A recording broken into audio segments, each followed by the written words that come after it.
Bucaramanga se sumerge cada día más en las tensiones y en las cifras para elegir alcalde en las elecciones atípicas. Momento para hacer balances, se ve en cada campaña, y para hablar un poco sobre ellas, hoy me reúno sin testigos con el exalcalde Juan Carlos Cárdenas.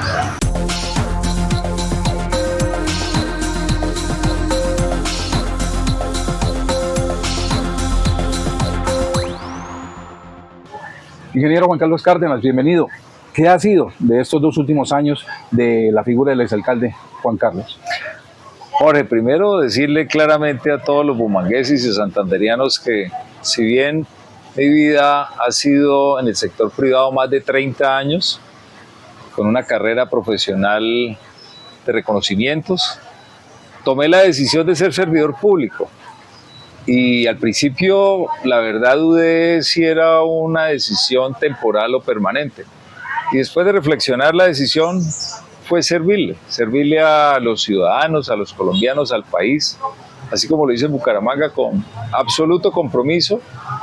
Y desde que salí de la alcaldía de Bucaramanga, terminando nuestro periodo de gobierno, porque hay que decirlo también, yo creo que somos de las pocas administraciones donde terminamos los 4 años de gobierno de manera institucional, tomé la decisión de mantenerme activo, y el haber sido presidente de Asocapitales en el año 2022, alcaldes, número de más de 20 alcaldes de ciudades capitales del mismo periodo, tomamos la decisión de mantenernos vigentes en política, pero con algo muy importante, Jorge, que quiero reforzar, y es que dijimos, después de 15 meses de gobierno con Gustavo Petro, hay que estar activos porque sentíamos que un gobierno de mucha ideología, poco pragmatismo, poca ejecución, teníamos que ser capaces de ser parte de la solución, porque muchas veces uno se la pasa criticando y al final no aporta en la solución.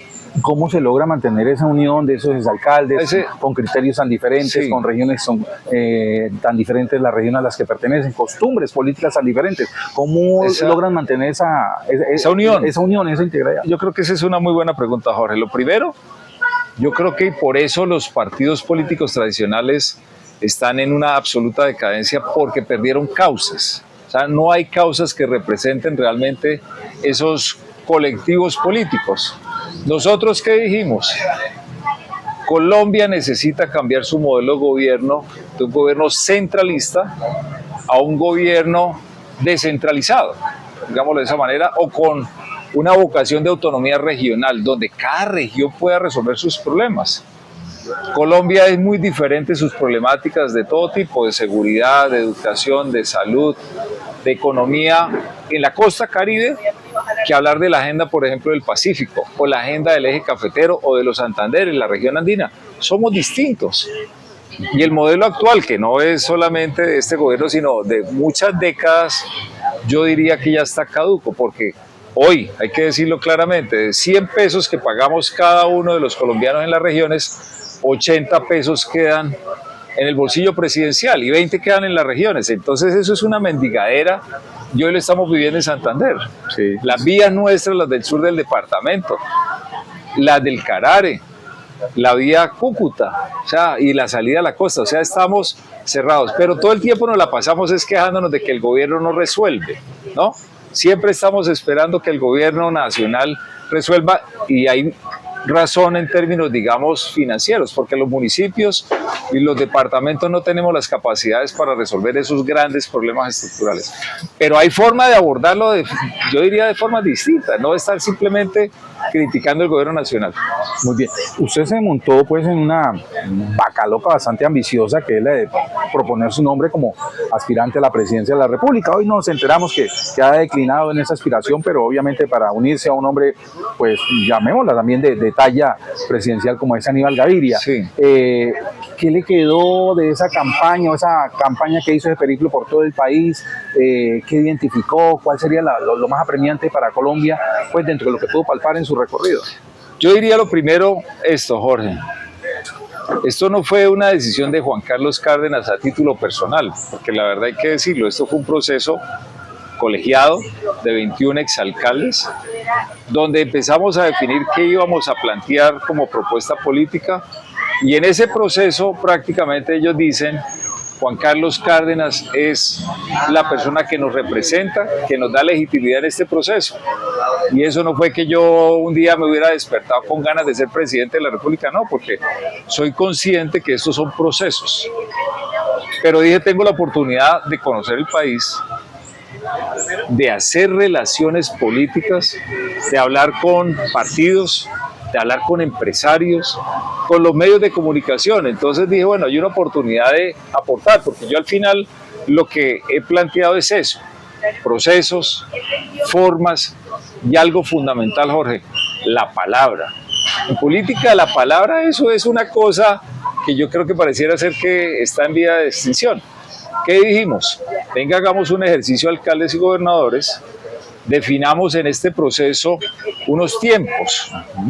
Hicimos recorrido por todo el país. Yo tomé mi camioneta manejando con un equipo que estábamos produciendo contenidos, hablando con la gente, reuniéndome con los alcaldes que están apoyando este proceso, recogiendo firmas, escuchando a los sectores de la sociedad y construimos una agenda.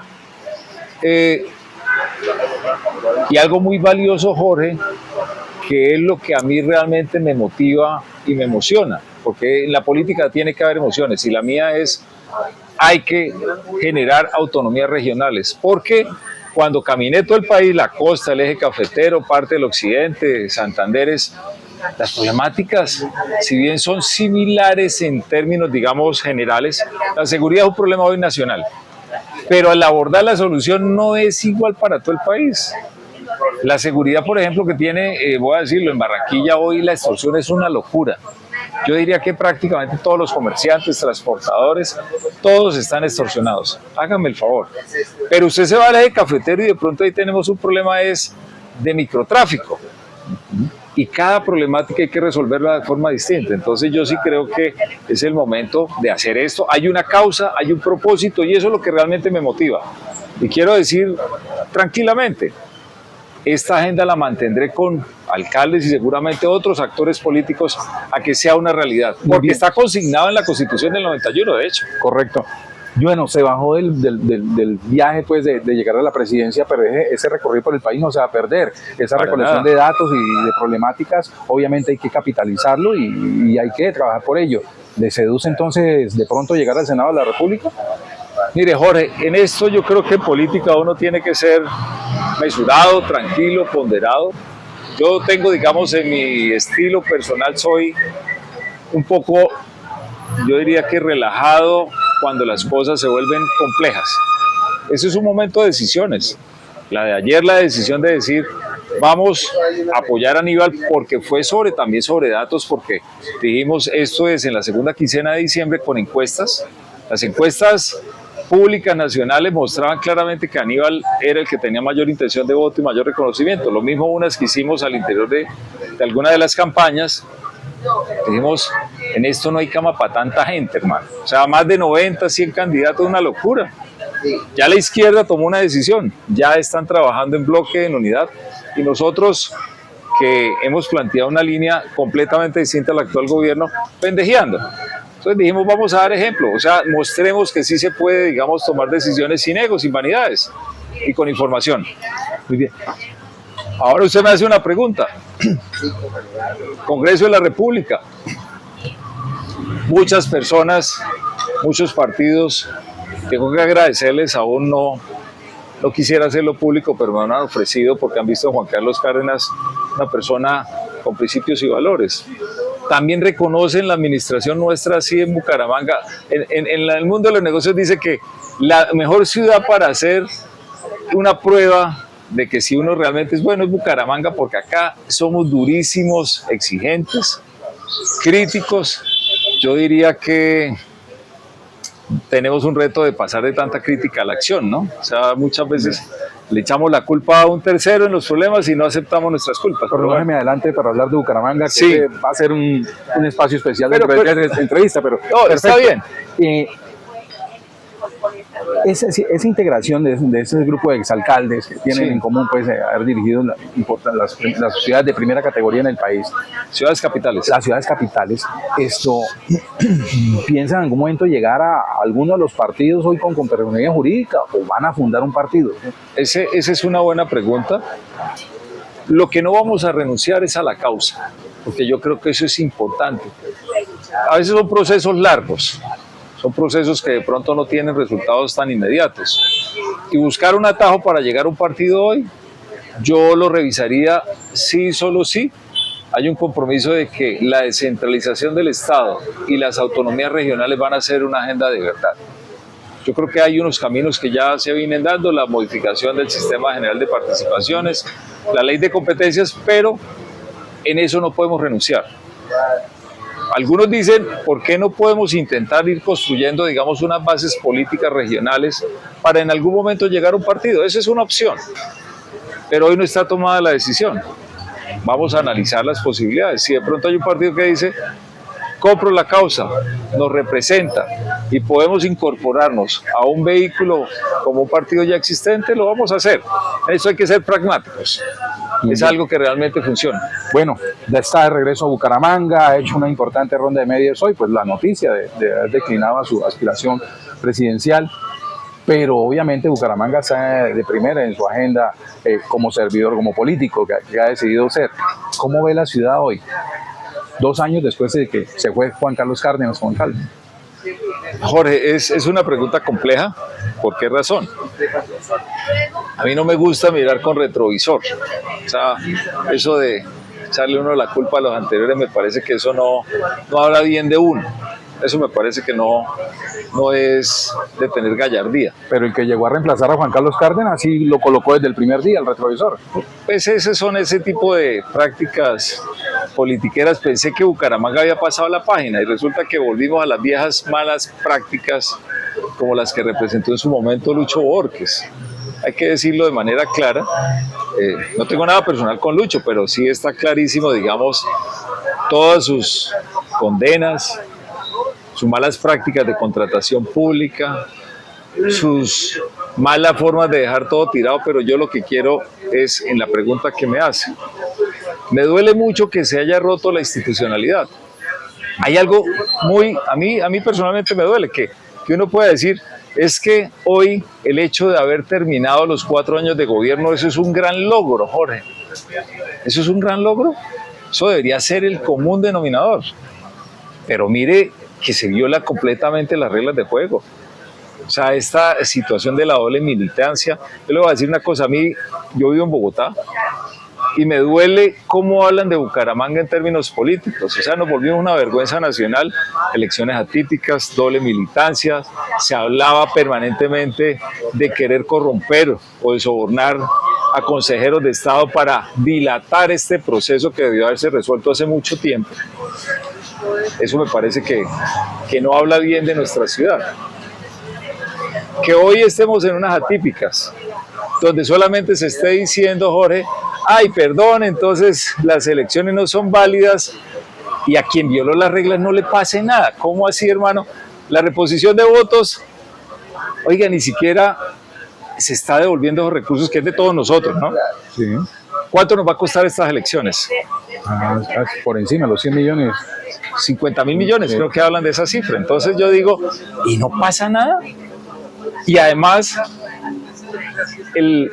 es que no creo que sea exalcalde, porque es que además las elecciones fueron anuladas, yo no sé cómo decirlo, pero el pastorcito mentiroso, como se conoce en la ciudad, haciendo campaña para poner a un triplemente inhabilitado, porque eso también tengo que decirlo, en Bogotá todo el mundo habla, pero ¿cómo van a postular un tipo que está claramente inhabilitado por todo lo que hay, que un día es candidato, al otro día renuncia, pero vuelve y entra a medianoche supuestamente a ser el candidato? Uno no entiende.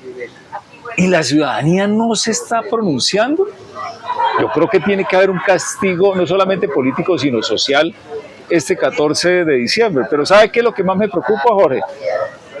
De haber hecho reposición de votos, de habernos gastado 50.000 millones de nosotros, es que además va a ser una campaña corta con mucha plata. ¿Quiénes pagan una campaña tan costosa en estos momentos? Inversionistas políticos y las maquinarias que se crearon, porque también hay que decirlo, nosotros dejamos a Bucaramanga con la menor tasa, porcentaje de gasto de funcionamiento en Colombia, 24%. Ahí está en los informes del Ministerio de Hacienda. Y hoy está desbordado eso en CPS. Eso es lo que tenemos hoy en Bucaramanga de administración pública. Vuelvo y repito, a mí me da mucha tristeza que la ciudad que supuestamente esperábamos pasar la página de todos los gobiernos corruptos, politiqueros, con inversionistas políticos, se repita la historia. Recuerdo que la última vez que hablamos en una entrevista fue en una emisora de radio, ya en los últimos días de la administración de Juan Carlos Cárdenas como alcalde de la ciudad, y yo le preguntaba por las cifras de seguridad en ese momento que no eran las mejores. La ciudad estaba de capa caída, ajá, pues, o tal vez Juan Carlos Cárdenas no supo transmitir sus logros en esa materia. Sí, probablemente. ¿Cree que Bucaramanga hoy está peor que en ese momento, cuando le pregunté por esa Bucaramanga que entregaba Juan Carlos Cárdenas? Esas preguntas otra vez responder con retrovisor, hermano. Pues, pero es necesario, es necesario. Yo lo que sí puedo decirles es, nosotros en términos de homicidios teníamos una baja por debajo de la media nacional, bastante por debajo. Colombia está en 25 homicidios por cada 100.000 habitantes, llegamos a estar creo que en 16, 17. Hoy está disparado, la tasa de homicidios. La violencia intrafamiliar, que le habíamos dado una reducción muy importante, también tengo entendido que está disparada. Y entonces ahora muchas veces salen a decir es que los números, esta administración, que depende cómo se miren las cifras. ¿Cómo así que depende? Los datos son los datos. Y vendieron una novela del plan Candado. Eso es una burla política a la ciudad. ¿Cómo así? Plan Candado, yo lo advertí, tengo que decirlo claramente. Van a tener un personaje caricaturesco donde van a andar haciendo ruido, caravanas, motos, cascos, chalecos. Y la gente cree, y desafortunadamente la gente cree que ahí hay un buen trabajo de seguridad cuando las cifras no lo son. Y yo digo, cuando hago un análisis, la seguridad siempre la vi metropolitanamente. O sea, porque usted tiene que combatir el delito y para eso es la Policía Metropolitana junto con la agenda de seguridad de Girón, Florida, Piedecuesta y hasta Lebrija y Río Negro, ¿no? ¿Qué decir de las obras inconclusas de Juan Carlos Cárdenas, que hoy, 2 años después, siguen inconclusas? Oiga, ese es un buen tema, Jorge, y me encanta, digamos, que tengamos este espacio. 2 cosas. No hay gobierno en Colombia que no deje obras en curso, porque fueron obras en curso, no inconclusas. Que esa haya sido la narrativa de este personaje siniestro pues que nos tocó, eso es otra cosa. Pero dejamos la plata, porque acuérdense que al comienzo llegaron con la narrativa que era que no habíamos dejado la plata, creo que lo dijo el secretario de Infraestructura, después lo corrigió el secretario de Hacienda, y un debate creo que el concejal Carlos Parra diciendo, están diciendo mentiras. Y ahí arrancaron, ¿no? Con esa narrativa. Pero dejamos toda la plata. Pero no solamente eso, Jorge. Usted que es un periodista acucioso, disciplinado, ¿qué superávit fiscal dejamos? 186.000 millones en billeticos, nuevecitos ahí en el banco, hermano, para poder resolver problemas de ciudad. ¿Cuándo en la historia de Bucaramanga habíamos dejado superávit fiscal? Siempre era que Lucho Borges dejó plata, Rodolfo prácticamente dejó la plata de las obras, pero nosotros dejamos toda la plata de las obras más 186.000 millones, más los ingresos tributarios duplicados, porque me di la pela, hermano, actualizando el estatuto tributario, haciendo la actualización catastral, pasamos de 350.000 a 700.000 millones. Toda esa plata y las obras no avanzaron, porque tengo que decirlo, a mí todos los contratistas llegaban a darme quejas. Alcalde, nosotros la pela que nos dimos participando con 50 proponentes que no nos pidieron un peso, y ahora toca llevar ofrendas y que antes de que nos paguen tiene que haber un visto bueno de una señora en la alcaldía que era la única que autorizaba si se pagaba o no se pagaba. ¡Qué vergüenza! Y eso es lo que pasó en Bucaramanga. Las obras, y además hay algunas que van pasados 2 años y no las terminan. Yo creo que usted recuerda que nosotros también recibimos en nuestro gobierno, creo que fueron más de 100 obras en curso, en ejecución, no inconclusas. Escúcheme bien, Ese no es el término. Eso los politiqueros son los que venden esas narrativas. En curso, en ejecución. Las terminamos en pandemia. Se nos olvida que fue este gobierno nuestro de 2 años de pandemia. Sí, sí. Triplicamos la inversión de la ciudad. Duplicamos los ingresos tributarios. Dejamos con la máxima calificación crediticia a la ciudad. También tuvimos la ciudad con la menor tasa de desempleo. Bajamos 13 puntos la informalidad para que la gente tuviera seguridad social, prestaciones sociales y pensión. Hermano, perdimos todo ese recorrido. Y a mí lo que más me sorprende, ¿sabe qué, Jorge? Que los gremios, que los muchos columnistas sean un comité de aplauso para todo este desastre que acaba de pasar. Pero bueno, ahí la ciudad, y desafortunadamente casi siempre los que más llevan del bulto son todos mis amigos del norte de la ciudad, de Morro Rico, allá abajo en Provenza, en todos esos barrios, Cristal Alto, Cristal Bajo, esos son los que llevan del bulto. No los manes que están ahí hablando carreta cada hora en los clubes y en las columnas, que muchas veces lo único que buscan es extorsionar al mandatario para que le den contratos o para que metan al hijo o para que lleven al otro hijo a ser el gerente del acueducto y así muchas cosas que en esas se la pasan. Bueno, vio que sigue enterado de los movimientos en la ciudad y su visita, esta visita en particular en el escenario de las atípicas, pues no es gratis. ¿Viene a apoyar a algún candidato a la alcaldía de Bucaramanga para las elecciones de diciembre? Yo voy a tomar partido sin duda y voy a estar activo en esta campaña, pero sí quiero escuchar las propuestas. Me parece que es importante escuchar las propuestas más allá de que sea más cercano que el uno que el otro. ¿Qué le parecen los candidatos que han inscrito su nombre, que se han propuesto? Yo lo primero que tengo que decir es que ser candidato a la alcaldía de Bucaramanga es un acto valiente. Yo eso lo reconozco y lo admiro porque en carne propia sé lo difícil que es resolver tantos problemas que hay pendientes de décadas, diría yo. Pero yo diría de los 8, hay uno que está triplemente inhabilitado, hermano, y eso se habla por todo el país. Y eso yo creo que la ciudad tiene que entenderlo. La ciudad tiene que saber que eso es una realidad. Y ya de ahí de los 7 hay algunos que no conozco, la verdad. Hay algunos que no tengo ni idea quiénes son. ¿No conoce al ex juez Rubén Morales? No, yo no sé si tal vez en algún momento, creo que hubo una reunión, pero tengo dudas si es él.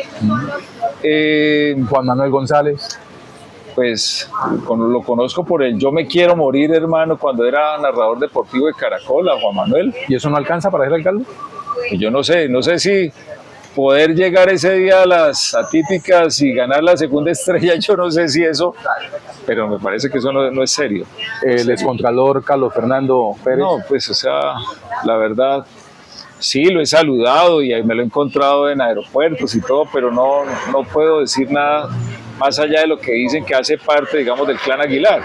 No puedo decir más. El exconcejal Giancarlos Albernia. Me preocupa mucho que en esta administración sus hermanos hayan hecho la intermediación laboral del ISAU, cuando nunca se necesitó realmente que eso pasara. Siempre pagamos la nómina del ISAU religiosamente, yo no sé por qué se inventaron esa figura, y hay serios cuestionamientos en esa figura. El abogado Humberto Salazar. Lo he escuchado, le he visto por ahí algo en redes sociales, pero no le he escuchado una propuesta, la verdad. El exconcejal Oviedo.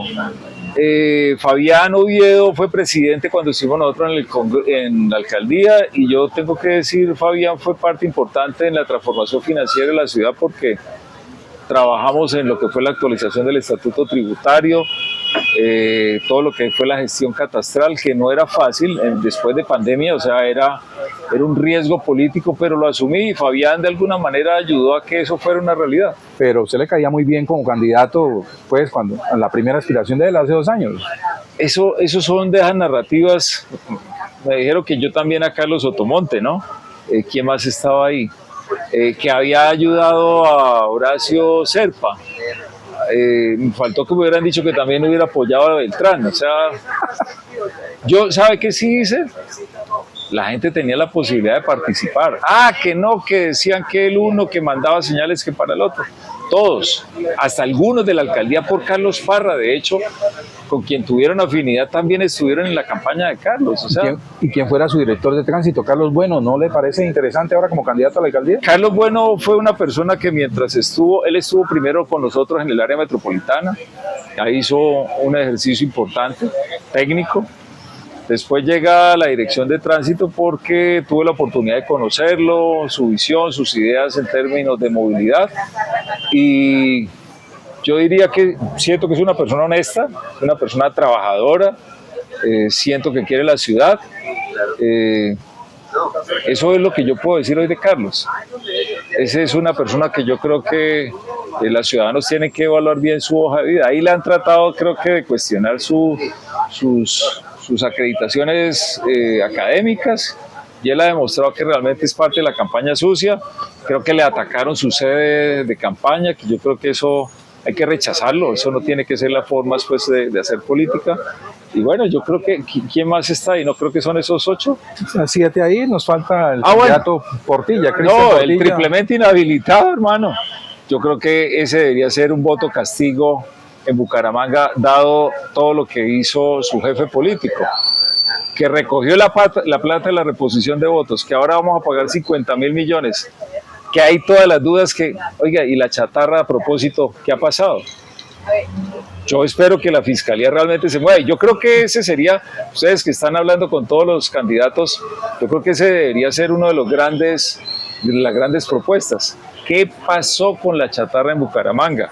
Eso es un gran tema. Y lo otro, que se comprometa a que Bucaramanga deje de tener contratistas, inversionistas y contratación a dedo, y volvamos a las 50 propuestas. Trabajo para los abogados, pero creo que eso legitima, porque además es reconocido a nivel nacional, Jorge.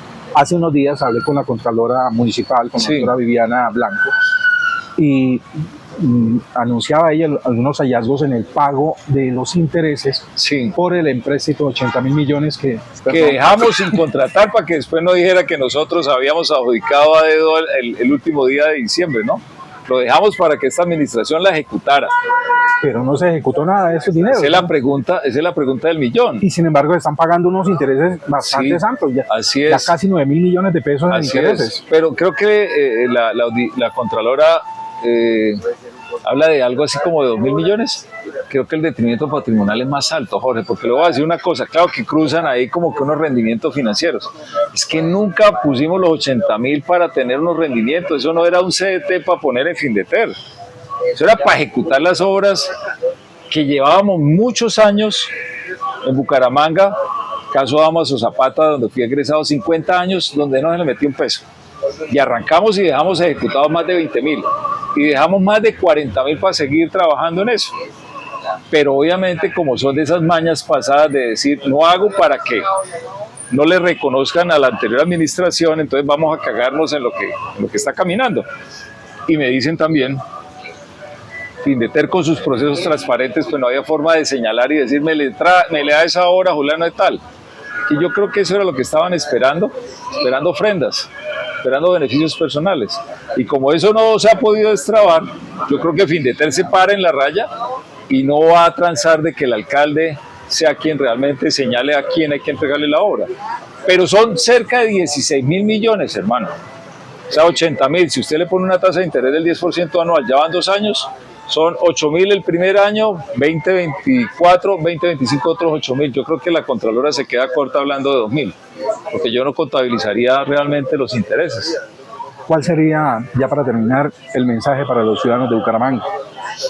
Mire, yo tengo un aprecio y un cariño enorme, pues soy de acá, hermano, soy de los barrios. La gente sabe que viví en Provenza, en la Concordia, en la Victoria, esos fueron mis barrios. Amo mi ciudad. Me duele mucho que hoy estemos así, con los ojos vendados, con un cuentazo donde se invoca a Dios, hermano, se está utilizando a Dios de una manera como un vehículo político. Yo creo que nos tenemos que sacudir de esa traba que en lo que nos tienen metidos.